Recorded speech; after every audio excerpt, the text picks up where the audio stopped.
a full day, right? A very full day. And so thanks to each and every one of you that were able to stay here for our last session. I know some other people had to leave for various reasons, but I think it's been a very full day and a great day. I'm going to do this really quickly before I introduce this session, and she'll have final words, but Fartoon Wele from Isuroon, if she's going to join our panel, stand up, Fartoon. That is not saying, she's so difficult. I said stand.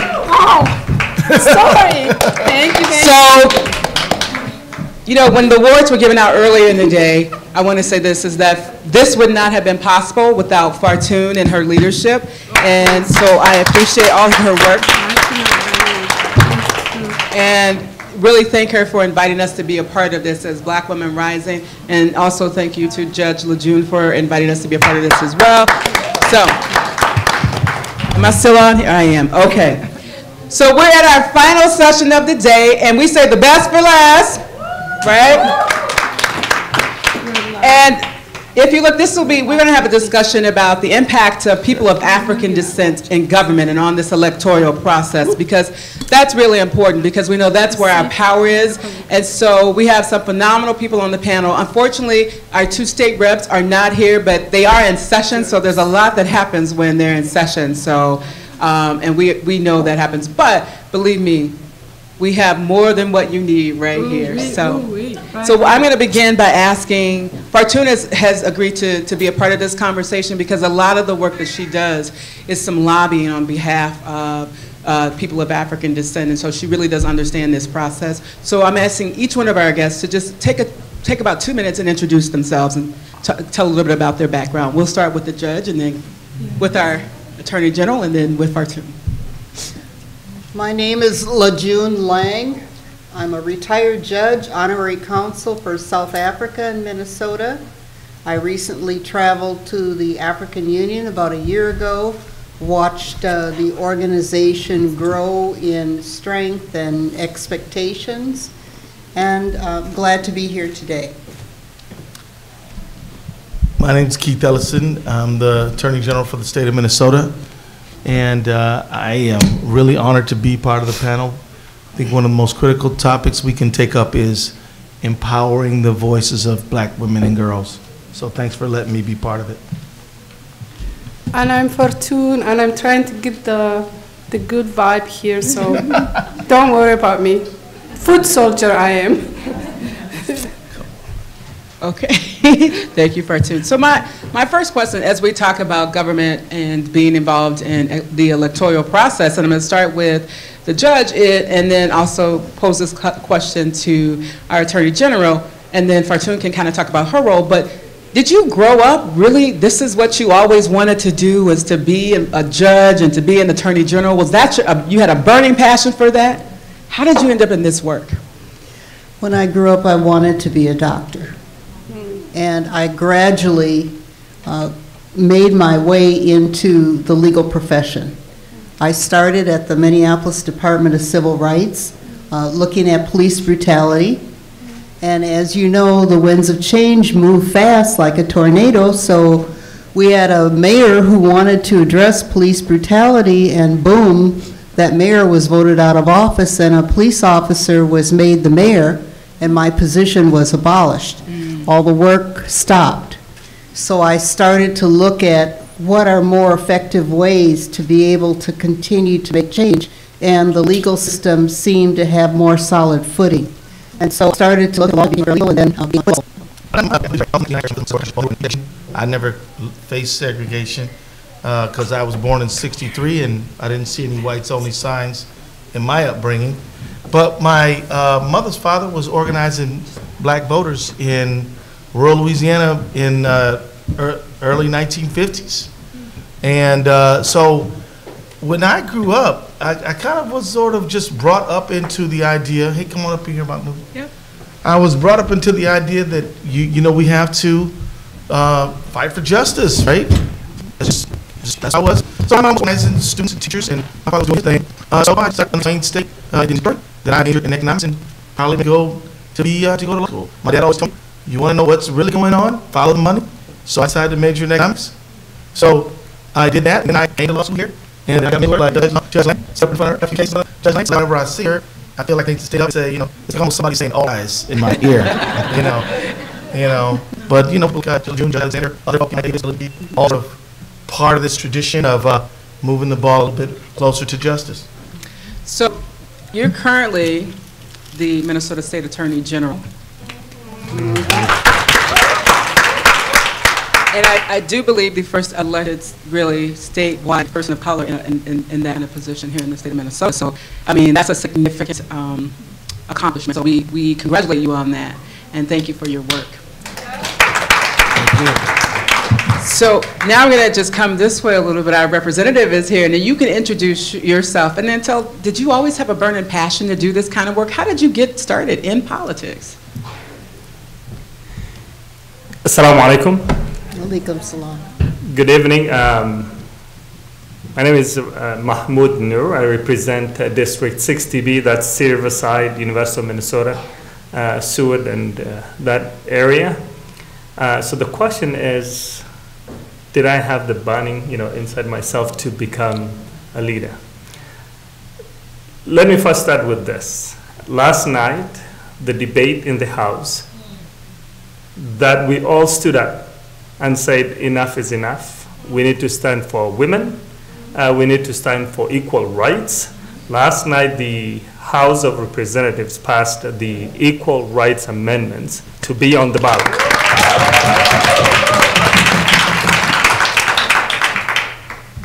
And we have to tell Somalia, which is one of the other countries that has not ratified equal rights under the law, that they can also follow the work that we're doing here, and we're sending that message to them. The engagement in political process started while I was still young. That I can help others reach where they want to. If you become a selfless person, you will achieve what you want to do. But if you put your own interest first, you are not going to succeed in becoming a truthful leader. And it has to come from the heart. You're not doing it for yourself. You're doing it for others. Spending more time outside from my daughter when she decided today I want to skip school because I haven't seen you, Daddy. So she got to stay with me. It comes to that you have to sacrifice your time, your energy, your resource, your talent to improve the lives of others. And when I came here, I didn't have any knowledge about computers, and I said I'm going to do my best to learn computers. And guess what? I graduated from Metro State with computer science. I was in charge of the statewide computer system.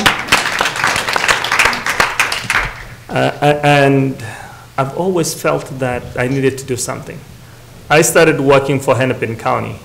And whenever we talked about the issues of the county, you know what they'll tell you? The problem is with the state. You need to go work there and deal with those issues. And guess what? I worked for the state of Minnesota. And when you're sitting at the state level, we get things from the state legislature. And we say, what? If you want to improve things, you have to be at the state capitol. Mm-hmm. And now I'm the state capitol to make sure that those things that I felt passionate about, that I can bring those issues to the forefront. It's about the future of our kids. It's about the future for our communities. It's about equality. It's about addressing the disparities that exist that we keep on talking about without having tangible solutions. And I'll be engaging all of you. I want you to think outside the box. When I'm sitting in that chamber or at the Capitol, I don't see many people who look like me. I don't see people who are going to push legislation telling me that this is something good. If we don't encourage each other, if we don't stand with each other, we're not going to see those changes. So those are things that I believe that I feel myself, I cannot become the activist, the legislator, and the person who's going to drive those change. We got to work together. And I appreciate being here today and willing to share with you so many other things. So thank you so much. So I think one of the things you said that's really important is that you don't see a lot of people that look like you. But my question would be, why not? Because I'm sure each one of you had an easy journey, right? So, I mean, it's easy getting elected to office and being out into the world publicly, right? Talk to me a little bit about that journey. What was it like going from point A to point B to point C and continue to move forward? Well, my first election was in 1986. It was a county-wide, all of Hennepin County, and I didn't know any other person of African descent who'd run county-wide. So I'm debating, do I put my picture on my material? But yes, I'm proud of who I am. I put my picture on my material. I won with 2/3 of the vote, but had to have a very broad coalition of support. And so one of the things that my advisors told me is that the first 100 days that you have a job, elected job, is the most important. It's what you do in that first 100 days. So I listened. I didn't feel like I had a vacation or, 18 months to skate. Yeah. First one through the door gets shot first. So when you, this first stuff, it's overrated. And so it's important to understand that when you jump into elective office, that you've got to have some thick skin, because the status quo sees you as a threat simply because you exist. And so they'll come your way, and there's people hoping and praying for your destruction. And that's why being in a room like this and working with you and you guys is so gratifying and so important.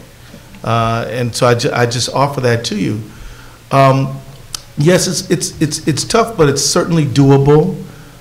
We see firsts happening all the time. Ilhan was a first. Never had anyone quite like her in Congress ever before, and that's critical. And so, don't think that you skate through an experience like that. And it's tough, and the scrutiny is on you. I mean, like if you're just a person, if your demographics are pretty much the same as most other people's demographics who've been in that job, straight white male, then you can take 6 months, 9 months to learn the job, make some mistakes, try some things. But if you're first through the door, everything you say is recorded, and just like it reminds me of Miranda warning. Anything you say will be held against you. So it's important for those of us who understand the process of social justice change to be patient, and to understand that it takes a while to get the rhythm and the flow of the job. I'll say just a few things about this. First of all, if you should think about running for office. If you're in the room today and you haven't run, please think about running. If you haven't thought, and if you don't want to run, and I hope you do, think about helping someone else run. But don't cop out on that one until you try the first one. Understand that it's about knocking on maximum doors. The last election, me and this guy, I used to always laugh because he's always telling me, we knocked on, 300 doors this morning. It's only 9 o'clock. He was always trying to reach out to one more person. And this is gotta be our philosophy, because the alternative philosophy is don't really talk to people. Just go to rich people, ask them for money, use the money to buy ads to say bad things about your opponent. So the idea of actually engaging people, I don't know if you know this, but it's kind of new, particularly in Democratic circles. We believe in TV and mail, not grassroots engagement. You do those things, you can win, because people are really hungry for it. But those are a few thoughts for now. So I'm going to switch the question up a little bit for you, Representative Newark, just based on something that the Attorney General said. You can run, you may not win. Is that the end of it? Good question. No, it's not. Coming from my perspective, people will tell you it's not your time. Mm-hmm. They'll tell you, no, you can wait for your time. It happened to me. It happened to Sister Ilhan. It happens to all of us. The key question is, do you have the passion to do what you said you will do? I ran for this seat 3 times, so the 3rd time is the charm. You don't have to give up on something that you believe in. If you believe that you will help others, if you believe you can make change, no matter how many times you fail, you stand up and run. Make sure that you're doing it for the people, and make sure that they understand you're doing it for them. Because if it's not about them, if it's about you, you will not be able to stand up and run again. People will hold you accountable for what you say. They want you to succeed. They want to succeed. So trying and not giving up is one of the things you have to go try, because people want to know who you are. They want to engage you. They want to know if they can trust you. That's something that you have to bring to the table. Maybe the first time they won't know about you, but keep on engaging them. Keep on knocking those doors. Keep on talking to them. Show them that you can do whatever it takes. For some others, it's giving them the potential. But for you, it's going to be about the experience you bring to the table. And that really matters. Alberta, can I tell you, after you didn't win the second time, you and I were out door knocking. I don't know if you remember this. And I said, brother, you ran and you didn't win. How do you just get back out there and keep on going? And here's what he said, my iman. Now, for those of you who don't know Arabic, it means simply my faith. I mean, I was really impressed when I heard you say that. You didn't get mad at who didn't do what and who didn't help out and who did this and who did that. He said, my man keeps pushing me. So that's the kind of guy he is. And I learned from him. So I just want to say this now. When you chime in, the panelists are going to chime in, but when we run for office and we don't necessarily win the way that they say we win, because victory can be you change the game even if you're not elected. Would you agree with that? Yes. Because there's things that we can talk about when we run, change the platform, that if you're not in the race would never be discussed. So true. Thoughts on that? Well, judges can be opposed every 6 years. So I had, I think, a total of 3 elections in 1 year. So I had to have different strategies depending on the time. There were some times where you had to be concerned that the Chamber of Commerce and other right-wing groups were going to get known. So you have to be in the community, serving the community, making a difference, improving the reality for people. So Keith and I teamed up to do expungement workshops. I created an expungement protocol, and the brilliant young attorney, Keith Ellison, agreed to use his time to come free of charge to the community to be able to help people erase the burden of wrongful contacts with the law from their record.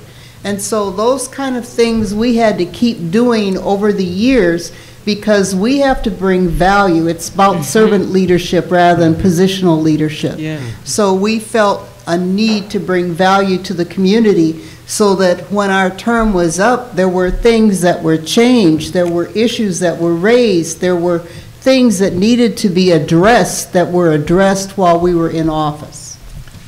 I'm just going to pop that. And just to say, it's not sort of like status quo for a sitting judge to say, in addition to doing cases all week long and, writing orders and all that, to say, I'm going to take my time to set a expungement clinic on Saturday, this is an extraordinary thing. It's an extraordinary thing. And I just hope the guys sense that, because I'm a judge. After these guys up there in the U.S. Supreme Court, I could never be a judge, y'all. You need to be a special kind of person to be a judge. People to decide all kinds of stuff in front of the American people right now, and it is a very good career choice. You and I were talking about, because you go to Virginia Union, Virginia State, thinking about going to law school, think about being a judge, because You're calm, you're fair, you'd be a great judge. I'm not so fair. I got a side, and that's the one I fight for. But we need judges, and Judge Lejeune was an awesome one. And I just want to add one more thing. When you win, you still got to earn your job every single day by being out there. But not only do you earn your job every day, as you're doing it, you learn a lot. You learn a lot. So like you go on these doors, people are telling you, oh honey, I can barely afford my son's insulin. So now you just learned something. Oh, you know what? I was supposed to get $15 on my job. They only gave me 12, and you know, or they tell you, you know, I started up a PCA business, thought I was doing well. The agency that you represent is always on my case and threatening to prosecute me because I made a mistake and didn't get this form in on time or whatever. Why don't they teach me how to do it better rather than threatening my freedom and threatening my business? I mean, you're learning, you're constantly learning. So this is another reason why it's critical to be out there. Helen, you're a school board member, were you? Yes. Yeah, he is a school board member. So everything we're saying is true, right? And I think Ruthie Dallas over there is also Ruthie Dallas, where's Ruthie at? So Ruthie, you know what we're talking about. You're learning constantly as you engage the public. You're learning from the public, and you're also showing up, which shows that you care about the community's concerns. So. That's wonderful. If I may change a little bit about, you know, the House of Representatives right now has got almost 20% of the DFL elected of people of color. By being present, we're changing, it's huge. By being present in the, you know, in the House, which changes the name. And we build issues of racial profiling, bills that will be coming in front of us. We agree, we've got about that if you don't agree with us, we want to make people uncomfortable because they've been comfortable for a long time. And by making sure that they can listen, hear us, and by telling them they're listening. And by listening, we're making changes that reflect what we need in the state. Awesome. So, you know, this is an easy panel because that was really my next question. What impact has your presence had on policy? Because that's the key. I think that's the real question. How have you? And I think you pointed to some things that you've done that have impacted policy, but more importantly, our community. And that's what this is about. I want to say this because you get there. How excited are your colleagues to work with you? What's that experience like? Don't say it. Well, once I was appointed, I was supposed to get stationary chambers of rope, and I found that there were some things blocking access to those things, so I had to do that out of the way. I had one old judge tell me I'd be a Marine, stop politely asking for what I needed, and go take it. So I had to do that. And so it is an environment of you are always some challenge because you have all these powerful personalities who are all looking for the next opportunity to showcase themselves and move to a higher level. So it's very interesting. You know, Alberta, all I'll say about colleagues and getting into the institution is that it's tough. Okay, so don't be discouraged, but just know that it's tough. I don't want to tell you some things that I had to go through because I don't want to discourage you from doing it. But I want you to step up. As AG, my introduction has been pretty cool. But I can tell you, when I started in Congress in 2006, it was daily live fire, man. And you know, and if all I had to deal with is the stuff that actually did happen, that'd be enough. But they'll make it up on you if they can't if they can't find anything. So it's just a battle. I mean, I will tell you this one thing. This guy, you know, when I went to Congress, there was never been a Muslim in Congress besides me, right? So this guy sends a letter to all of his constituents saying that unless Congress supports his immigration bill, there's going to be many more Muslims coming to Congress demanding to be sworn in on the Quran. You know, a bunch of my colleagues were sort of thinking that, you know, they didn't know how to deal with me because they knew that Islamophobia was thick and they didn't want to, you know, they didn't know whether to embrace or not. And so, you know, that's just one of the many experiences. Ignore it. Have your heart full of service, and ignore and just march on like a Marine to just represent your community. Because if you bog yourself down in how bad people can be and how mean and wrong they can be, you can't move on. So you just gotta, like, blinders, I'm on a mission, and go do it. So you mean we can't ask the oppressor to stop oppressing us? They might not cooperate. They may not go along with it. Okay. So I just wanted to make sure we were clear on that. That regardless, if we push forward, people may still try and oppress us. If we stay there, they're going to oppress us. Which thing are we going to do? Yep. Okay. Well, sitting in the House, some people will think that we're working for the other elected officials. I've also been called Hassan instead of Nuro. Jay Zhong has been called different names, you know, Fu, you know. They get confused for who we are. And that's from those people who are paid to come and work with us. And so building that relationship, some of our friends or colleagues are always uncomfortable because we're going to be asking for something which they don't want to give. When it comes to resources, when it comes to asking questions, making sure that we get the information from the departments. We're all equal then. We all have the same certificate. It's up to us to use it the way we want it. But we also have to be more careful that we don't alienate our friends so that they don't listen to us anymore. So creating that pathway, the balance is on you, but making sure that you don't forget you represent your constituents and their needs. That comes first. Anything else is negotiable. Good. I can't believe they get you mixed up and confused. So you're saying even those people who are considered our allies sometimes don't behave like allies to us. And we just got to keep pushing instead of. So I want to run for office, not me, I've been there. So you want to run for office, what do I do first? What do I need in order to be ready to run for office? What should my resume look like? Because we often hear you don't have enough this, you're not enough that, you need to do this. So tell me, what do I need so that someday maybe I sit where you sit and can be making policies that are going to impact my community? Defer to Keith. Well, the first thing you need is a desire to serve. I always ask people why they want to run, and if they tell me, you know, my mom would be proud, and I've always wanted to do this, and you know, it might set me up for another job where I could make more money lobbying, I say, please don't run.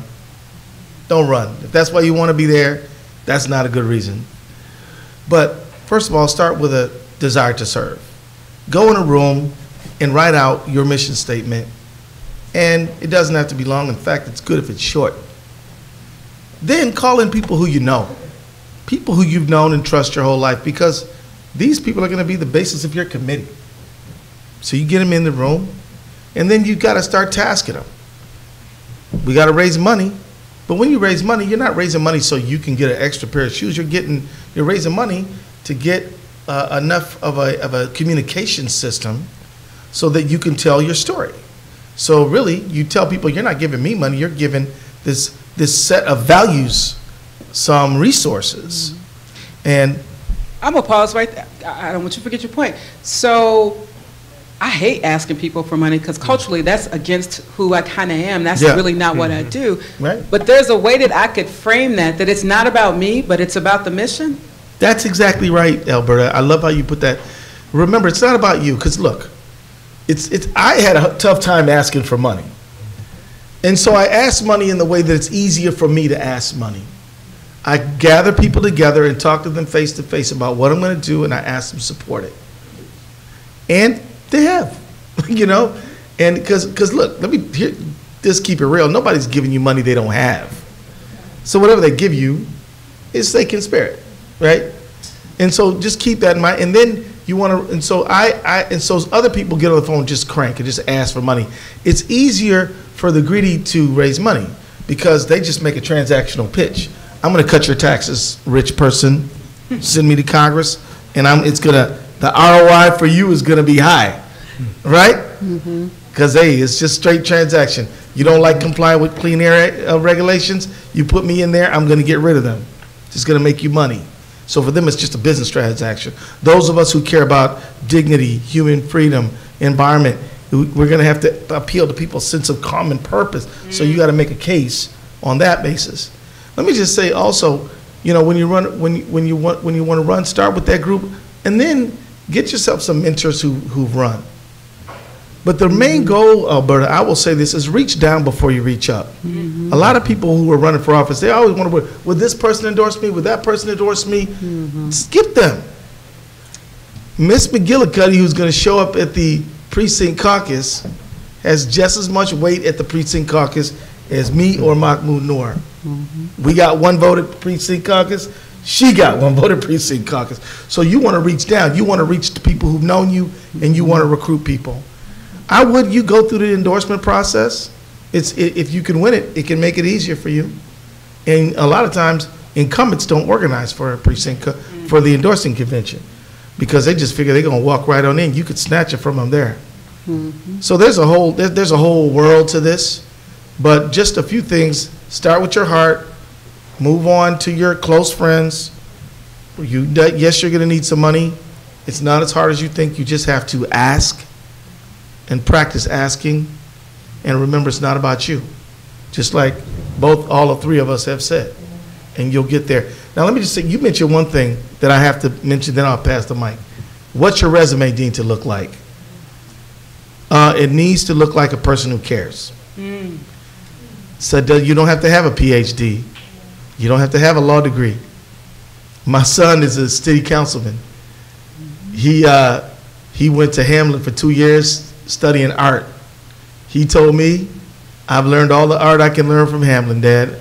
I ain't going back there. I'm like, what are you talking about? Don't you know your grandfather never had a chance to go to school because blah, blah, blah. I laid a bunch of guilt trips on him. He said, yeah, right. I'm not going back there.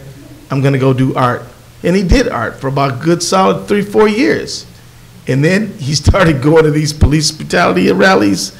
Then he got into an argument with his predecessor, and he told him he was going to find somebody to run against him. He couldn't find anybody to run against him, so he ran against him himself, and he won.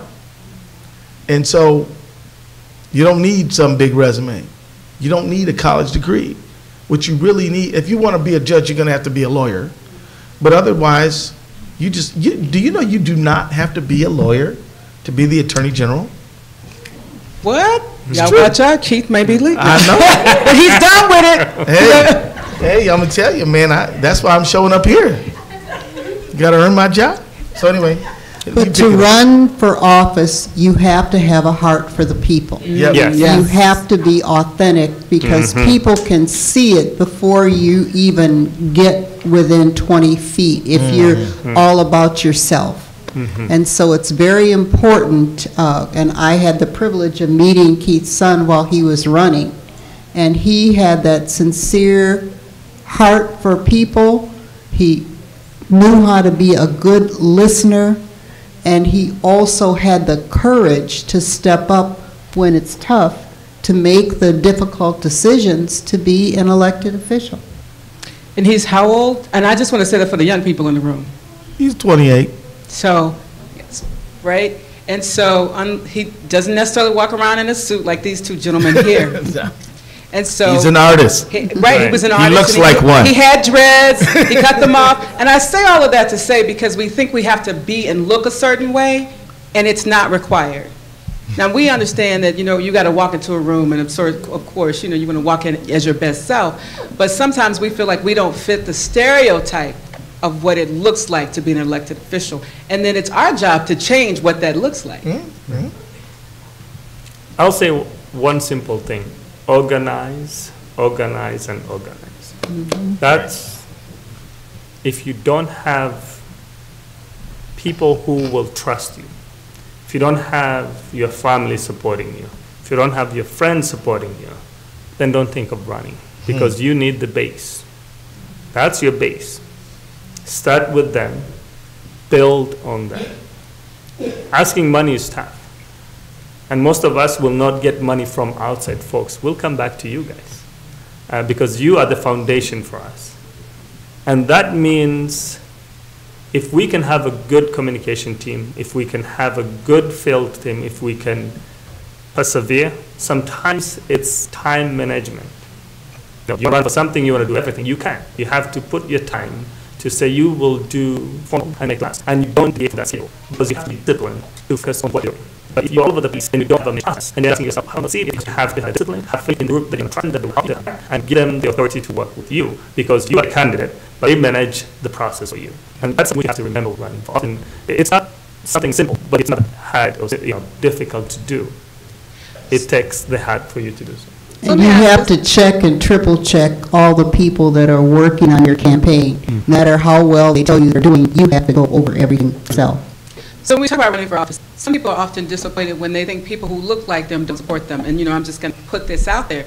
Is that will we get support from other places? We know that those won't, but will we be surprised? Maybe there are some that don't. Do you have legal points for you or no? Well, I think what he said, it's the people out the title behind the name that you go for, and they're the ones that you can build up a rapport with way before you step out there, and they're the ones who will stay with you because you have built up that rapport as you forward the campaign. So you go for those people, the everyday regular folks, because they're going to be anyway, and that's who you target.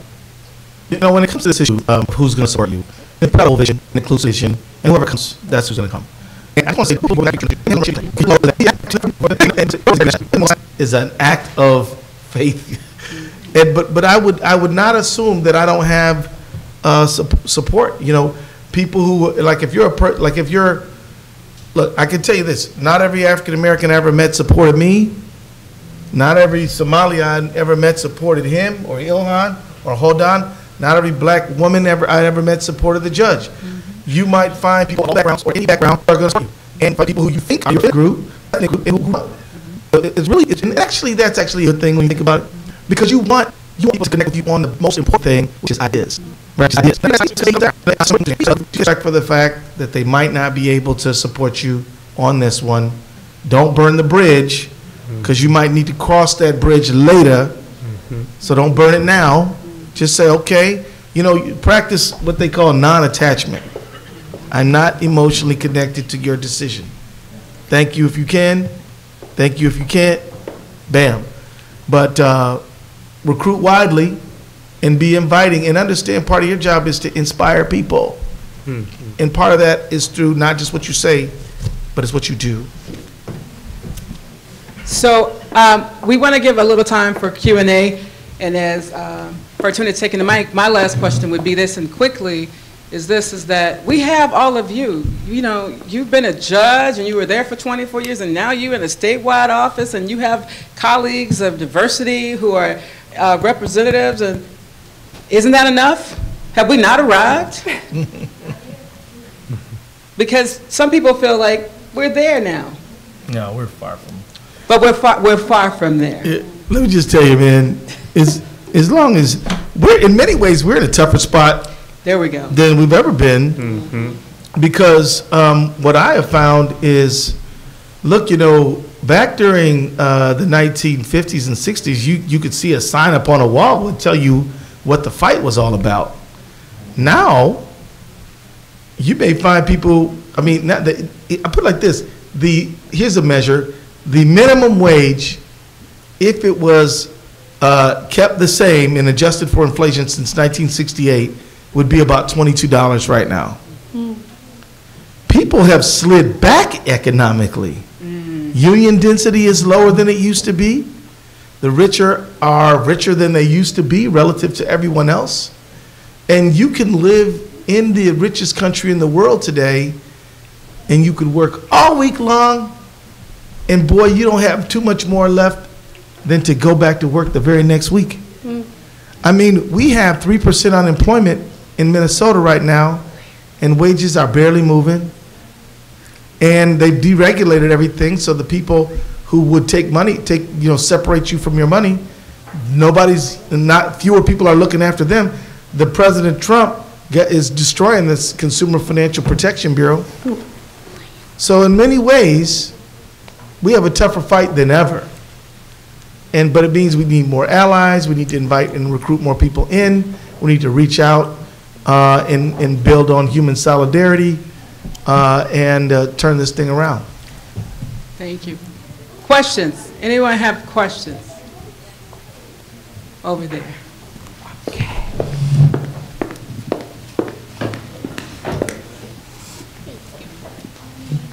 You all are the faithful. Y'all are hanging in to the end, so. Oh, he's not even on. Is that mic over there on? Nah, There you go. It's on. It is now. Okay, my name is Nellie, and I work for the Department of Human Services and managing culturally specific services. My question is, I know we've talked about when campaign, you're in office now, and you're the folks that our community advocates come to, especially the representatives, to talk about some of the areas where we are seeing gaps, to find some key areas, especially this community as we're talking about.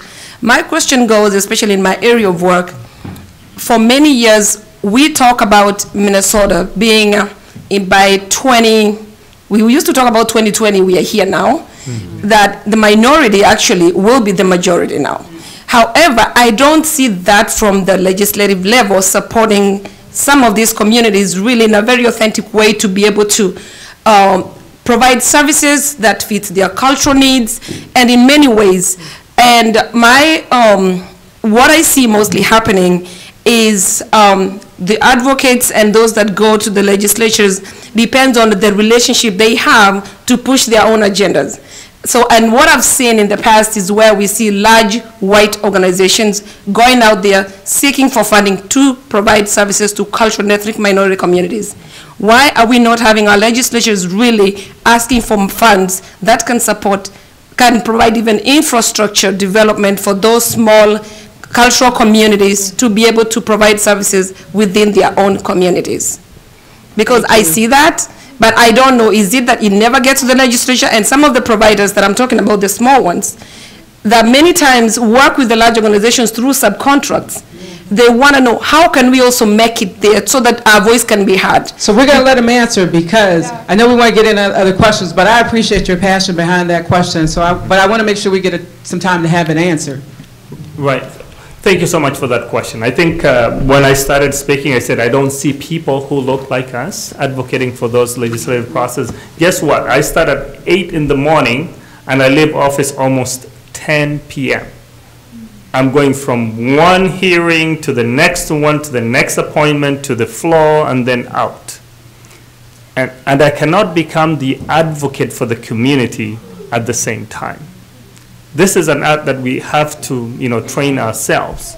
It's not a science, it's not a rocket science. We need to formulate what do we need and how do we advocate for those issues. Yes, we are asking those questions every single hearing. We are asking them, where's the equity? And why are we not serving communities of color? Why are we not serving indigenous community, the Native American community? For the first time, I think we do have the chair for HHS policy, an African-American woman, Representative Rena Moran, who's there actually dealing with tough issues. As I speak to you, she was there today and advocating for our communities. She needs your help. I'm also on the finance with Rena Moran, Health and Human Service Finance. We're asking those tough questions. And the budget that is being brought to us from the governor and the bills that we're presenting, it's up to us to shape those issues of funding to make sure that our communities are not left out. So the conversation is starting now. We've been going through informational sessions, going through some bills that we introduced. Now is the time that we're going to be taking hard stand on what the governor is recommending and what we want to see our communities benefit from. What we're asking for you to do is be there, join us, make sure that you can influence others, not only me. I'm okay with you. I'm going to work with you. But make sure that you talk to our colleagues, and wherever there's a roadblock, we'll deal with them. Sure. Maybe what I could also recommend is, I know you're not the advocate, you cannot advocate for them, but when you see that language coming, as you're drafting the language, you can revise it so that it's more inclusive. So sometimes you find the language really restricts who we are able to fund and how to support them, that the funds get generated to that one particular organization that came forward. but it could be revised and say, these funds you said will go to outside, cultural and ethnic minority providers so that we can fund more. Let's wrap it up. Yeah. Ready to wrap up. So I want to say to this, that you can revise the language. You're right about that. But when we look at our elected officials, this is the thing I think people have to understand, and even when you run for office, and I'm sure you probably get this, is that just because they're president at the table doesn't mean that we don't now need to be present. Mm-hmm. And I think that's the thing that we often forget as community. Our job is not just done once we get our officials elected. It's holding them accountable, but also not just holding them accountable. We have to still show up. What I see is sometimes their role, tell me why I need to go stand. You know, they can whisper to me, you know what, go over here, because this is what they're trying to do over here. So I need you to get your people and go over here and do this. Because for the ladies here who are on the school board, they understand for elected officials is that our work is not done once we get people elected. Our work is then to say, how do we work with them to push now that we have them in that space? And then again, it's also why we need more of us to be there. So hopefully we'll be in the majority someday. Go ahead. So let me tell you this, and this is a question. When I was in the state legislature, there were 2 African Americans there, me and Neva Walker. Now there's 6. Sometimes we talk like, y'all been there for 100 years and you haven't done nothing. We're just getting there, just now. If the legislation isn't everything it needs to be, it's because we're trying, but we just got there. And so my thing is, run. And sometimes when I talk to members of constituents, they talk to me like I know everything. I don't know everything. I don't know that many things. Mm-hmm. I rely on advocates to tell me this is what we need. And if you don't tell me, I don't know. That's why this relationship has got to stay. Now look, I reject the idea that people's only identity is racial, okay? It certainly is not true, but it is true that it is at one aspect of our humanity. But imagine this. You have a lot of white legislators, most of them are white. Does that mean you got no white lobbyists? No. People know, just having a few black legislators doesn't mean you don't need people advocating for legislation and educating. It means, let me just say this. The system is made to be lobbied. Mm-hmm. It's not a moral system. Exactly. It's not an immoral system. Mm-hmm. It's a neutral system, and if you engage it and pull on it, you'll get things out of it. Mm-hmm. And if you don't, you won't. And so a lot of folks say, look, I am from a community that has been historically discriminated against. We should be included. It's right for us to be included. It's moral, it's just, and it's right. And I say, absolutely, and all that is not going to get you anywhere.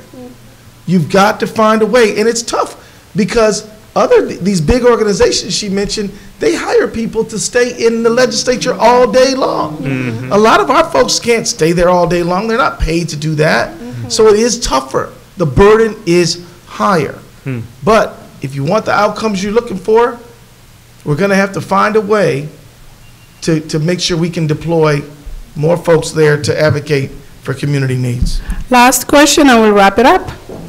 Just a brief comment. I'm glad to have people like you all in the Capitol with us and helping us. But as people, like they said, they don't see us down there. Mm-hmm. I'm down there for hearings and things like that. The power comes from the community getting together, not just the leaders that we have in place. If you haven't been to the Capitol this session, the session is open.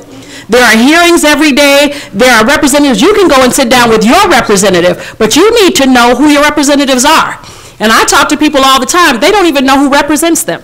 They don't know who to go see when they go down to the Capitol. You can go over any bill. You can get a copy of any bill. You can go over it with your own representative and suggest some language. Mm-hmm. You can find out who the author of that bill is, and you can actually talk to them. But the thing is that we don't go. And when we don't go, we can't hold them accountable for not doing what we're supposed to do. We're supposed to be a government of the people, for people, by the people. People, we're not doing our job. We're not using it. So people make things happen. School board meetings, same thing. After the school board meetings, people don't show up. Teachers don't show up. Parents don't show up. That's not a sword. It's not government. I mean, we talk money and prize it, but we don't use it. So this is not a democratic government. We're not participating. We got to participate. Just to add on to that, you don't have to wait for us to draft that legislation.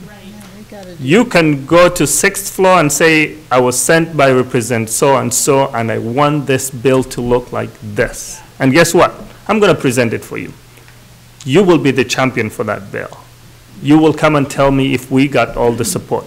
So we don't do that portion of the legislative process. The bills that I've received, people were writing them in November and December. They knew what they wanted. They've already figured out. They've talked to leadership. They've already talked to everybody.